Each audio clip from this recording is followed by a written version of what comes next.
నమస్తే. ఈ మధ్య సోషల్ మీడియాలో ఒక వార్త బాగా వైరల్ అవుతుంది. ఈ ఏడాది నేరేడు పళ్ళు ఎక్కువగా కాసాయి, అంటే ఈసారి కరువు ఖాయమని. చాలా మంది ఈ మాటను నమ్ముతున్నారు. కొందరైతే మా ఊర్లో కూడా నేరేడు చెట్లకు పళ్ళతో నిండిపోయాయి, అంటే నిజంగానే వర్షాలు పడవా అని చాలా డౌట్స్ అయితే వాళ్ళు పడుతున్నారు. అసలు ఇందులో ఎంత నిజముంది? ముందుగా ఒక విషయం గురించి మనం తెలుసుకోవాలి.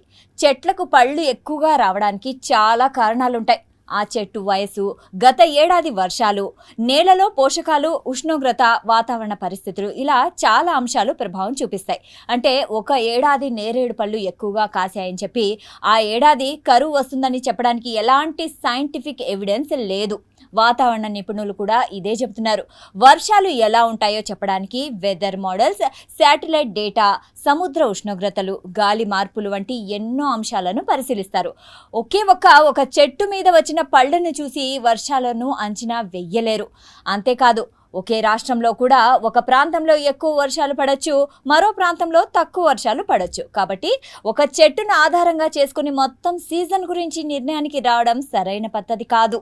ప్రతి సంవత్సరం ప్రకృతి పరిస్థితులు మారుతూ ఉంటాయి. అందుకే వర్షాల అంచనాలు కూడా శాస్త్రీయంగా సేకరించిన సమాచారంతోనే ఆధారపడి ఉంటుంది. అయితే ఇలాంటి నమ్మకాలు ఎందుకు వస్తాయి? గతంలో గ్రామాల్లో ప్రజలు ప్రకృతిని గమనిస్తూ కొన్ని అంచనాలు వేసేవారు. కొన్ని సందర్భాల్లో అవి నిజమయ్యేవి, మరికొన్ని సందర్భాల్లో అవి నిజం కాలేదు. అలా అవి క్రమంగా నమ్మకాలుగా మారిపోయాయి.